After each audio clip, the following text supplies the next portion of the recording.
On the edge of space, before time began, there was only the hubverse. Sprocketeers avenged clarity, they dismantled obscurity, they danced when the flywheel spun. Here, we bring you the stories and the journeys to becoming the HubSpot superadmin. In this episode, Ron admits he's bad at naming, tells us his 1 year to diamond story, and explains to us the power of asking questions. Welcome to the Becoming a HubSpot Superadmin podcast powered by Sprocketeer, where we are championing the HubSpot Superadmin. With us is Ron Berry III. He's the CEO and co-founder of Flywheel Consultancy. He's grown the agency to a diamond HubSpot partner over the past 2 years. Ron was with us on the launch of Sprocketeer back in April 2022. Hey, Ron. Hey, Grant. Thanks for having me. Thanks for being here again with us here at Sprocketeer. It was HubSpot Superadmin back then. Regardless, you jumped on the 8-hour live stream, one of the hours. Yeah. You're coming to us from Montana, but at that time you were in Texas, if I remember right. I was, yeah. I was down in Austin visiting our Director of Revenue Operations, Tyler Ellis. So he made a guest appearance on the podcast as well, on the live stream event as well. So yeah, now I'm in a much colder environment. It's snowing here in Missoula, Montana, first snowstorm of the year. We were talking about that right before that. It just snowed this past week.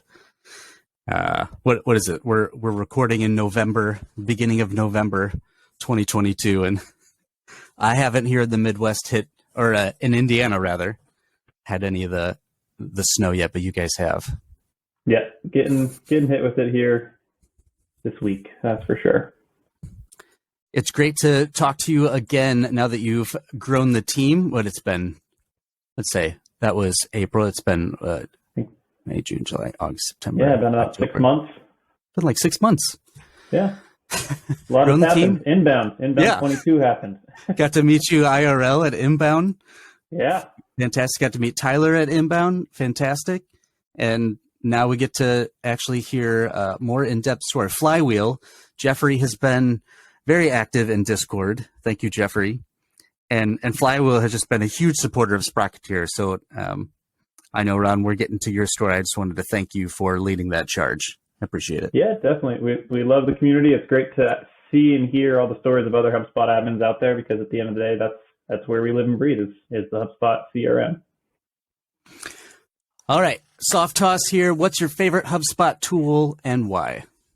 Yeah. So I don't know about tool, but suite in general, or tier or subscription in general, I've always been a big proponent of the Service Hub and really everything that entails within the Service Hub. I view the Service Hub suite as being all inclusive of anything in your business that you can operationalize after the contract has been signed. I'm not talking about project management. I'm not talking about Monday.com or Asana or ClickUp or any of these other internal tools that you use, but core processes that happen in your business from the point that you make the sale, whether it's client onboarding if you're B2C, if it's shipping and delivery if you're B2C, offboarding, customer support, quarterly business reviews, you name it, whatever you want to log and document as a process with your customers. Having it all in one central location really speaks volumes to me, and is the way that I've seen it built it out for a bunch of clients in my past. It's really endless on what the possibilities are. And then at the end of the day, you're putting your customer first, which is really what HubSpot does so well, is that whole flywheel model of your customers are your biggest proponents. And I mean, for me and what I've seen with clients that I've worked with, the biggest referral source for future prospects and leads that come in, all within the same system. So Service Hub. I like that. Yeah. If I had to pick an individual tool within HubSpot, I think I'd have to go with workflows. Workflows in general, the availability of manipulating data in the back end is a lot of the common questions that we get, but workflows, I have never seen, and I have no development experience at all. Like, I cannot code one line of code ever, but HubSpot workflows enable me to do that, to take and understand what engineers see and visualize in their heads is, hey, this is possible to do it with like these 20 lines of code. I can do the same thing by looking at a workflow and saying, yeah, this is possible to map this data over to this object and then trigger this action downstream. And really the possibilities are endless, which is my favorite thing about HubSpot.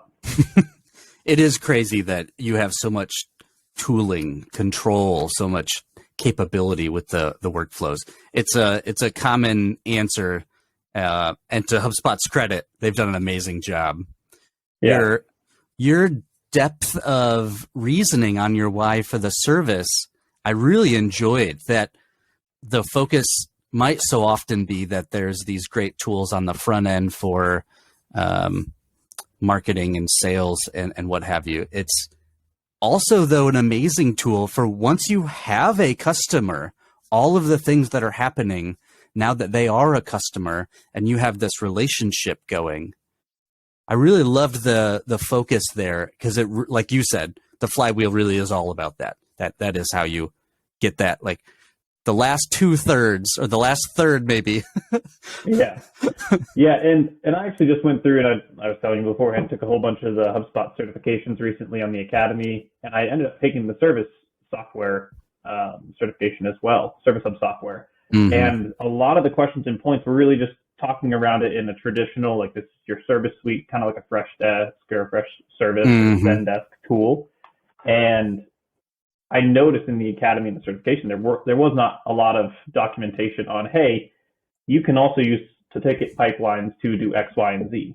And I think that's something that in my admin journey, I've learned along the way, and just, I don't want to say the word hacked, but I hacked in to conceptualize it and operationalize other processes for my business. And then I brought that out to the customers that we serve. And that's something I spoke on the HubSpot partner panel or partner kickoff panel earlier this year, I think in February. And this was one of the points that I mentioned. And I think I caught a lot of other agencies off guard and saying, oh yeah, this is actually possible. Like this is another way to leverage HubSpot as a tool that's a little bit more out of the box. And I mean, thinking out of the box is, I like to say, I try and do it every day with HubSpot and using HubSpot and my clients. It's one of my favorite aspects of the job is being proposed a problem that has been endemic to a business for years, and then leveraging a simple set of tools that HubSpot provides, easy to use, to solve that. Great summary. I'm going to clip that for sure, Ron. On that note, let's get into what it is you're doing now. So those of you listening, Sprocketeers, Ron has been in. I like the unique journey, and we're going to get to where you came from and how you got here. But tell us a couple statements about where you're at right now and what you're doing. Yeah, so where I'm at right now, obviously you had mentioned I'm the CEO of Flywheel Consultancy. We're hiring, and really the main focus is on training. I started off as a freelancer. We'll get to that here shortly. But over the time, I have become strictly and only a HubSpot admin for over 225 businesses by now, I think.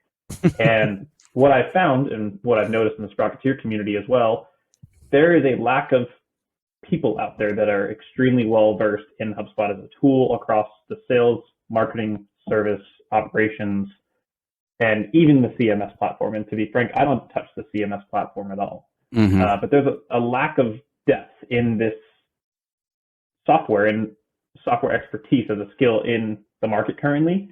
And with HubSpot being so user-friendly and easy to learn, I'm trying to develop a program to train out this role, such as basically train people to be like myself, or to some capacity be like myself, and how I got started as a freelancer. And so that's my main focus in growing my business, is hiring on, training, and working with clients and delivering HubSpot and optimizing HubSpot better for organizations and people out there like everyone probably listening. Love it. Great job. I'm not adding anything to that. That's where you're at now. Let's go back to how you started with HubSpot. I know at launch, Ron, you had told me about a couple things on the training side, and what you had focused on originally was the sort of migration thing. But I would like you to tell that story of how you started using HubSpot and what it is you were doing when you started with HubSpot. Yeah. You want the short story or the long story? I guess I'll go with it first. Let's do the synopsis and see how long that takes. Okay. So I was at a company prior to founding Flywheel Consultancy. We were a really small startup out of Denver when I was still living down there. And I came in as R&D, moved around to sales and marketing, and was basically pitched, hey, we need a new CRM. Pick the CRM you want to go with and build it out. And at that point, we had Insightly, and I did a quick Google search, did my research because that was my background was R&D, and landed on HubSpot because they were indexed as consistently number one or number two. At that point, I saw them as number one more than Salesforce, and I knew as a small business, we didn't want to go with Salesforce. So made the decision, built out the Sales Hub, Sales Pro Suite, right off the bat, implemented that for my business. Our marketing manager left and parted ways. So when he parted ways, I shifted my focus to building out the Marketing Hub Pro. So automated as much as possible, really got familiar with the ground floor level, fully self-taught, understanding the system. And by the time that I did the Sales and Marketing Hub rollout and build out for that company, I was getting to the point where I was thinking of proposing to my wife and needed to raise some extra money. So I went freelancing on Upwork. And the amount of HubSpot admin roles and jobs that I got within the first 2 weeks would blow your mind. And these are ones that I just softly applied to and started learning. And I landed an enterprise implementation right off the bat as a freelancer. I think at that point it was anywhere from $35 to $50 an hour, just trying to make some extra cash on the side. Right. And ran my full first enterprise implementation ever somehow. Wow. In 4 months. And so that was, looking back now, that was in July or August of 2020 when I first started. And over that time, I was working 40, 50 hours a week on my side jobs, on my side gigs, and realized it's ready to time to leave. Left my full-time job, made the jump into full-time freelancing, and then a month later in December, I started Miller Creek Marketing, which is now Flywheel Consultancy. And like I mentioned, fully self-taught. I took the certifications, I watched training videos, I messed up a lot, I made workflow errors, import errors, I crashed a website on Thanksgiving one time, made every mistake in the book. And I encourage my team and anyone who I train that the only way you learn in HubSpot is by making these mistakes. It's if you can minimize the mistakes based on my experience and our other team members' experience on how to avoid them. But yeah, that's kind of where I got started. And still to this day, at some point, I was ranked as one of the top HubSpot experts on Upwork. And that ended up driving a lot of business to consultancy. And that's kind of how I got my start and hit diamond within a year of starting the company. That's right. That's right. You hit diamond quickly. Yeah, I started the company December 3rd of 2020, and I hit diamond in mid-December of 21. So it was just technically over a year, but I didn't actually start selling and structuring the company until January of 2021. So I always like to say it was within a year. Right. Right. Mini flex. It's fantastic. And so the synopsis was great. Thank you. I'm going to get started. I'm going to do it. So you go from doing research and seeing that HubSpot's the thing to being able to implement enterprise account. Like, who taught you how to do that? Why were you able to do that? And for you, Ron, I'm being a little snarky, but for those of people who listen to your story just now and ask the question, how the hell did that happen? To you, it might be very obvious. And so all those obvious things to you, will you make it obvious to all of us? Yeah, I can try. I mean, I've always been driven by things that interest me the most. And to preface that, I have a degree in biochemistry. I have no business degree. I have no systems, software, technical background. Right, not technical, not software. Not technical at all. But I like it. But I like business. I like learning people's stories. I don't like selling. I like talking to people and having a conversation, understanding their problems, and then understanding how I can solve them. And if I make money along the way, and we both make money along the way, that's great. But I think the real root of the question that you're asking is how did I make that jump? How did I take that risk and investment in myself and my leap of faith away from my previous career and previous path beforehand? And I think really part of that was the support system that I built around myself. My wife is incredibly supportive. Part of it's the work ethic that I just kind of put my head down and work straight away at something. And at the end of the day, I'm putting myself out there to the world to this enterprise company that I ended up running the implementation on, and I was shaking nervous on the call. Just on my first kind of conversation with them, they're like, how do you know how to do this? How can you know how to do this? And the part that I love about HubSpot is if you know one aspect of it, if you know Sales Pro and workflows in Sales Pro, but you can apply the same knowledge to workflows in Marketing Pro. There are different actions that you can execute, but the knowledge is pretty transferable. And the more exposure you have into building out HubSpot CRM and ecosystems and reports, the better you get in the tips and tricks along the way that you can try and post on LinkedIn about all the time, which I do. I try and post my tips. But at the end of the day, I don't even know that they're tips and tricks anymore because it's just the knowledge that I built along the way through trying and failing. As I mentioned, like crashed the whole website on Thanksgiving. Not cool. But the fact that I crashed it, I have never crashed a website again. Now that you've done that, okay, so extraction one, you tried things and it broke, and now you learned from how to do it. So your work ethic got you started and you kept moving forward. So, and then no business background. So how could you talk to these companies about what you're going to do? Let's assume that you have the HubSpot knowledge and you're able to transfer it. How are you talking to them about their business? How did you do that? Lots of questions. And like I said, I'm not a salesperson. I did sales for, I want to say 6 months at my previous company, didn't sell one thing. So not my forte. But Ron is not the salesperson. Not the salesperson. But I'd like to believe that I can hold a conversation. And the shift in COVID to partially remote, partially in person for me, because I'm having conversations like I know you, even way back when we first got connected, and you and I had a real conversation. Right. And that really is what I found that separates those that can kind of just get on the horse and run with an idea is, can you hold the conversation? Can you just chat with someone, learn about their story, talk about the weather, understand the challenges they're facing, and then apply that to, okay, how can I solve these in HubSpot?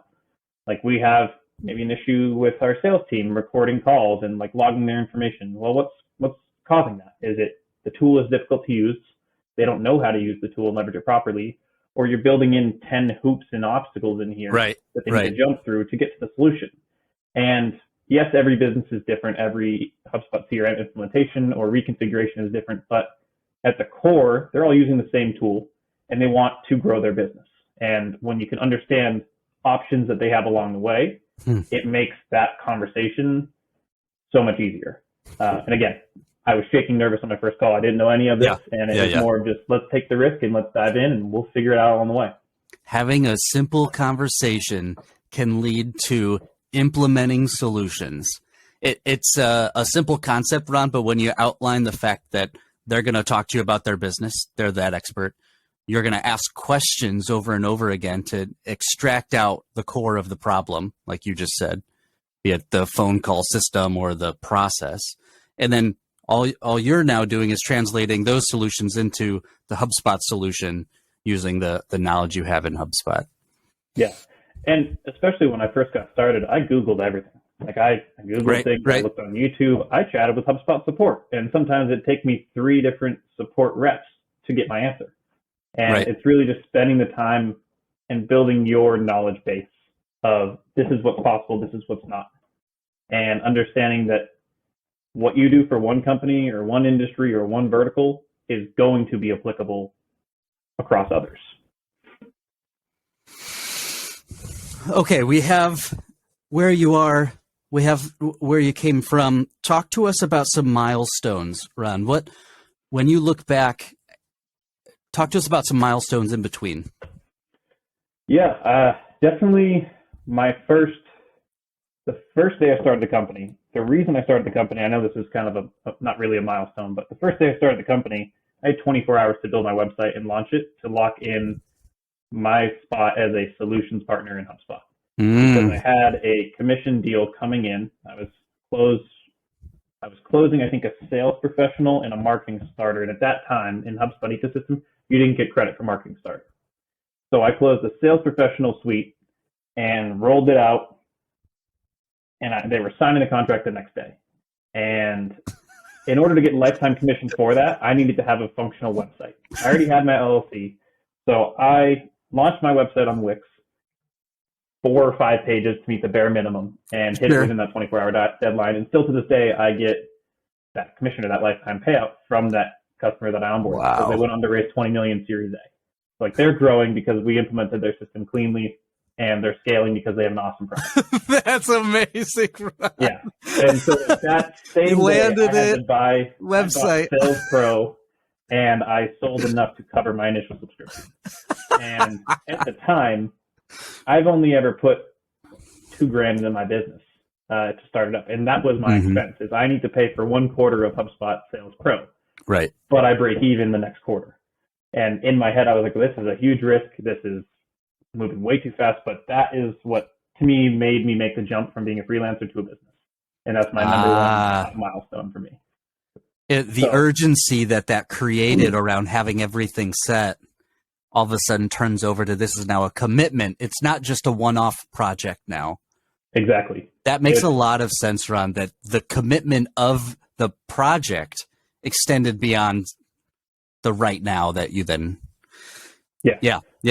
I did some calculations and numbers in my head. I'm a numbers guy, so I've always loved math ever since I was younger. So I looked at the numbers and I was like, even if this goes poorly and they close out the 1 year of their contract, I have a year to try and build a business. Right. Do I have experience? No. Okay. Let's take that one step at a time. But here is my 1 year of runway, which my overhead is minimal. It's just HubSpot subscriptions and other toolings that I use because I work in my basement. And yeah, that was my first initial milestone that said, all right, I'm in it for the long run. Like, I'm in this to grow it. I'm in it to scale it.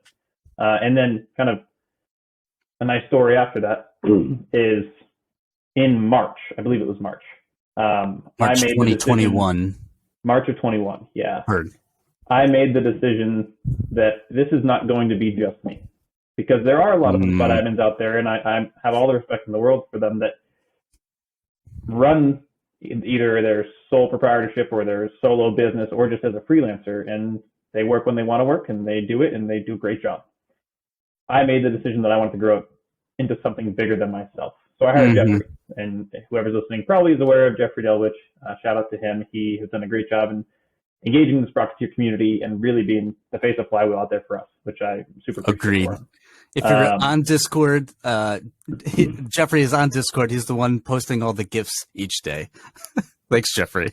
Sounds like him. But yeah, I made the conscious decision. He applied to an intern post that I had up on LinkedIn, and I was like, "You're way too qualified to be an intern. Let's chat. I want to learn why you're interested, what you want to grow to be, and where you want to be in the future." And really, at that point, I was like, "Okay, I'm investing in the business. I'm hiring Jeffrey, bringing him on, and my marketing wing, and really building out my brand." And that was the sole purpose of hiring Jeff. Was I need some brand recognition. We were at that point Miller Creek Marketing, and I wanted to establish a presence in the HubSpot ecosystem because I was growing and scaling. I think at that point I might have just hit gold, or I might have just hit platinum. Yeah. And I was like, okay, I'm in this for the long run. Let's start moving a little bit faster. Right. And Ron, just to say, so you said Mill Creek Marketing. Can you give us the story there so we understand the context that it's now Flywheel Consultancy? Yeah, definitely. That's probably my next milestone is past May. So May of 21, we renamed or rebranded the company over to Flywheel Consultancy. Now, I originally started the company as Miller Creek Marketing because I'm horrible with names. I bought my house in Missoula in a small suburb called Miller Creek the same day I started the company on December 3rd of 2020. So those of you listening around the world, this is Montana in the USA, here in the States. Yeah, exactly. Yeah. So naturally in my head, the only name I could think of was Miller Creek Marketing. And did a quick Google search, domain's open. All right, let's get it. I have 24 hours. Right. Let's just get it done. So yeah, that's the origination story, at least. And Flywheel Consultancy is more, it's clear cut in it. I don't have to be asked the question, are you guys a full stack marketing agency? Because I was getting asked that question every time I jumped on a call. We are not a full stack marketing agency. All Flywheel Consultancy now and in the future does and will do is HubSpot consulting and consulting around the flywheel for revenue operations. And I wanted to embody that viewpoint. Love that.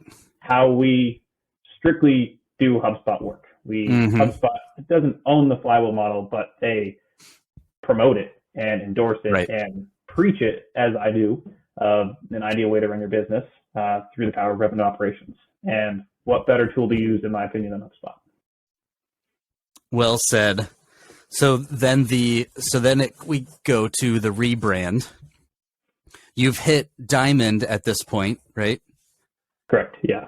Like you told us before. Diamond for about a year now, I think, just under a year. Were there any customers, partners, specific implementations that were difficult, but you still overcame that as you think back, other than that first enterprise by yourself in 4 months, that once you completed it or when you secured it and they said, we're going with you, that when you look back, it was like, that's a big deal. That was a big thing that we did and accomplished. Yeah, I still to this day work with one of my largest clients. I call them the whale, that I landed in February of 21. So I've been working with them for over a year and a half now.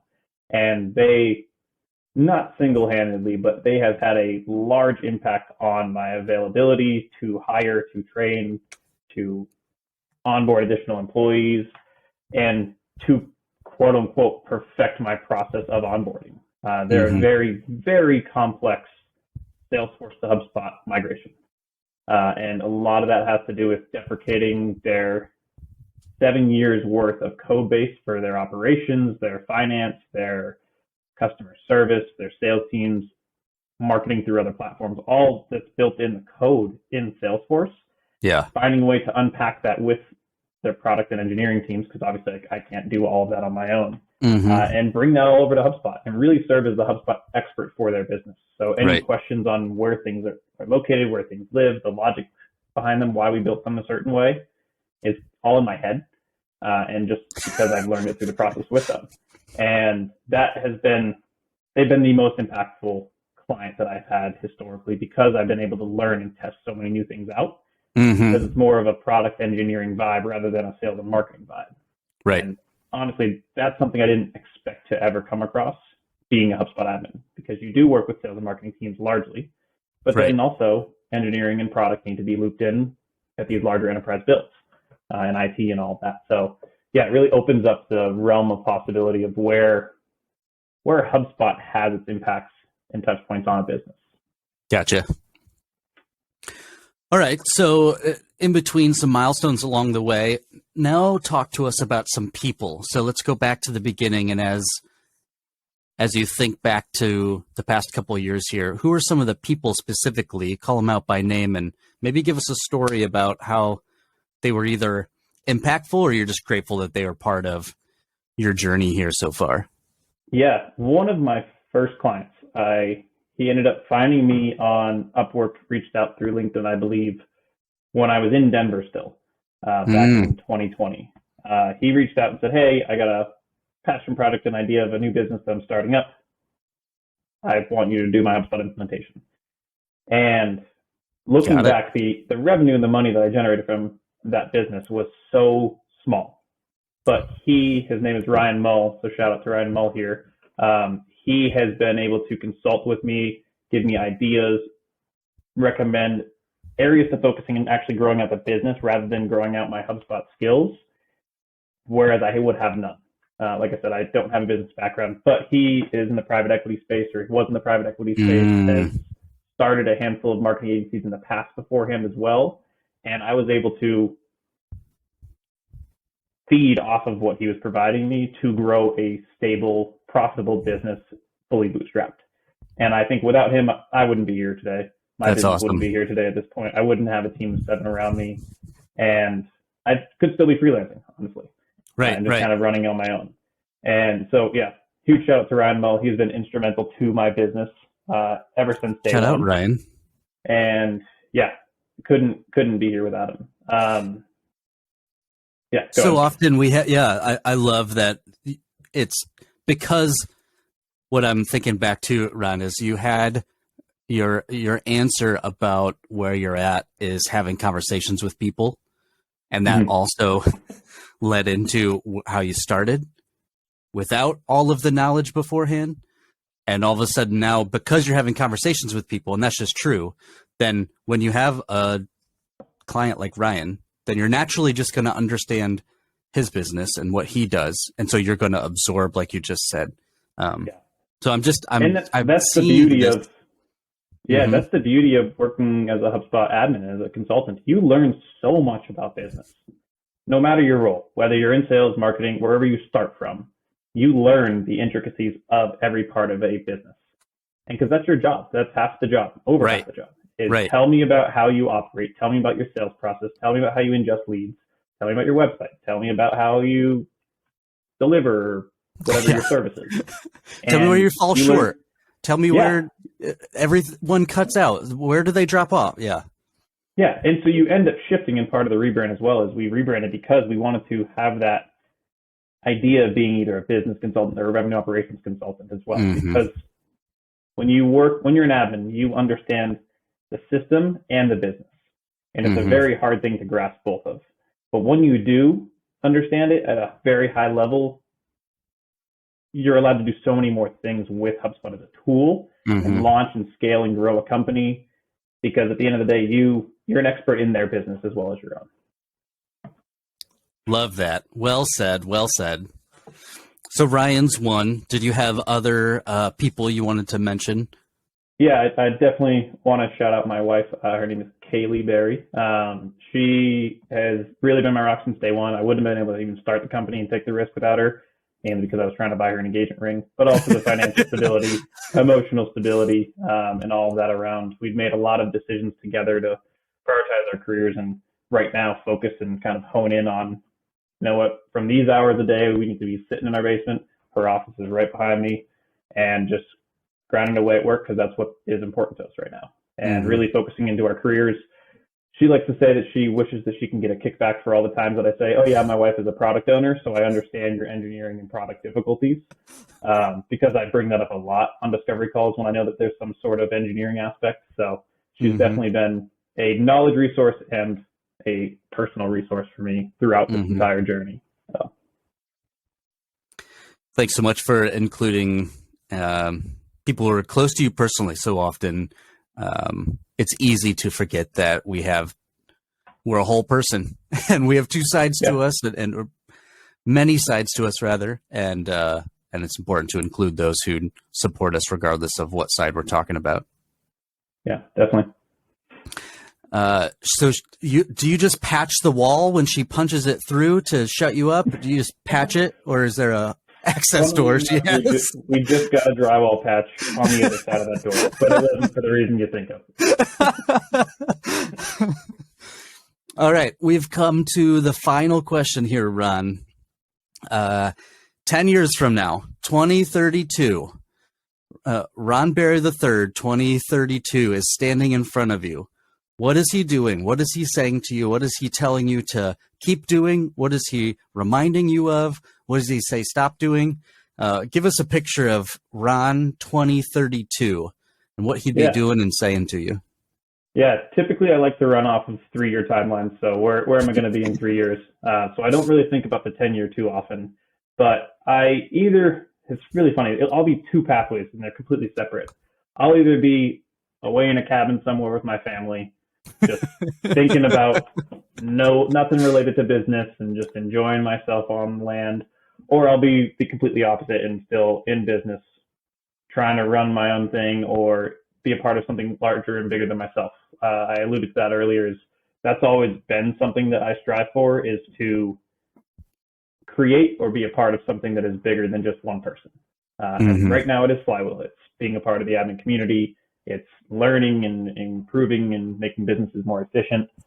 And in the future, I definitely still want to be doing that, regardless of whether my role is still with Flywheel. If we rebrand another time, I hope not. But if wherever this current business goes and ends up, I'll likely be there. Or if it takes me somewhere else to be maybe with one of my clients or some future entity that wants to leverage my knowledge and skills with HubSpot and understanding of other business models and everything over the next 10 years.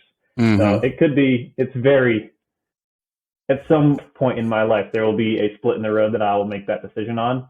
And I'm looking forward to that day, but I'm not looking forward to that day. Understood. We don't know if that's 3, 5, 20 years from now, and you don't have to. That's why it's a fun question. Yeah, exactly. No, it'll be either way. I'm excited for what the future holds. I feel very positive about the outlook of HubSpot. That's saying it shortly. Like it's HubSpot and where the tooling is growing as a business, where it's growing into the new markets, into the new world. I have no qualms against stating HubSpot is going to be insanely huge. HubSpot services and the market around services is going to continue to grow and scale exponentially. And the people around that support it, that benefit from it, that can contribute to it are the admins. It's the HubSpot admin community. And that's really where I want to see exponential growth as well, because honestly, we need it. We need more admins out there that are knowledgeable, that can build a system that doesn't need to be cleaned up or fixed by someone else. It can just be autonomous and at the end of the day, help companies grow. Heard. Ron, tell us those listening, share with us the best place where they can find you. Yeah, feel free to contact me directly on LinkedIn. My name is Ronald Berry III, 3 I's up there. You can also come to my website, flywheelconsultancy.com, and reach out through there. But I'm always happy to chat with anyone who's interested in HubSpot and businesses and revenue operations. So feel free to reach out. Find Ron over on LinkedIn. Ron, thanks so much for sharing your story with us. Yeah, definitely. Thanks for having me, Grant. Appreciate it. Sprocketeers, thanks for listening. And we'll see you on the next Becoming a HubSpot Super Admin podcast. Spinny, spinny.